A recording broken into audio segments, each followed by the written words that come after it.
अखिलेश ने जब से संभाली सपा की कमान, तब से लगातार हारे चुनाव।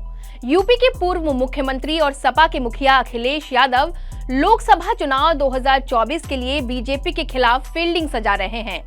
लेकिन अखिलेश के पिछले कुछ रिकॉर्ड्स पर अगर नजर डालें तो जब से अखिलेश यादव ने समाजवादी पार्टी की कमान संभाली है, तब से लगातार सपा को हार का सामना करना पड़ रहा है।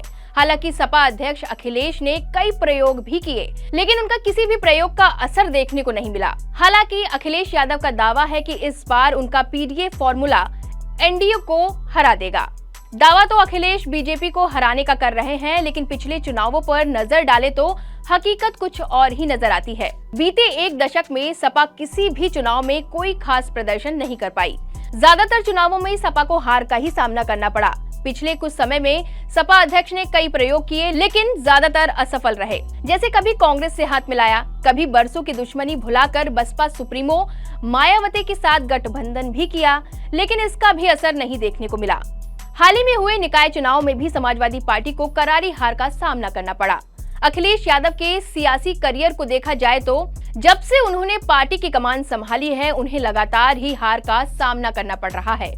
अखिलेश के नेतृत्व में अब तक नहीं मिली जीत। अखिलेश यादव ने साल 2017 में सपा की कमान संभाली थी।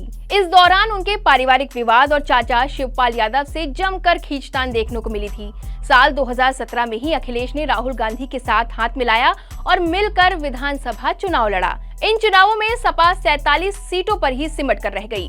लोकसभा चुनाव 2019 में अखिलेश यादव ने मायावती के साथ गठबंधन किया, लेकिन सपा को कोई फायदा नहीं हुआ।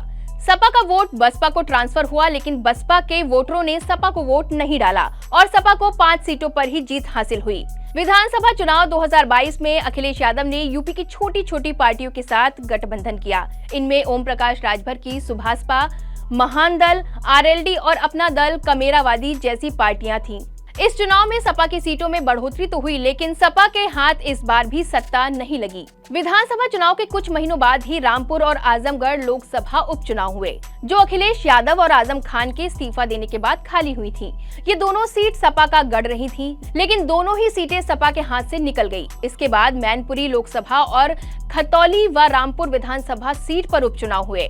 इसमें मैनपुरी और खतौली में सपा को जीत जरूर मिली, लेकिन रामपुर विधानसभा सीट, जिस पर बरसों से पार्टी का कब्जा था, वो अखिलेश यादव के हाथों से निकल गई। पिछले दिनों हुए निकाय चुनाव में भी सपा की बुरी हार हुई। पिछले लोकसभा चुनाव के नतीजों पर अगर नजर डालते हैं तो यूपी में बीजेपी को अकेले ही 50% वोट हासिल हुआ था। ऐसे में अखिलेश यादव भले ही विपक्षी एकता की बात कर रहे हों, लेकिन उनकी चुनौती काफी बढ़ गई है।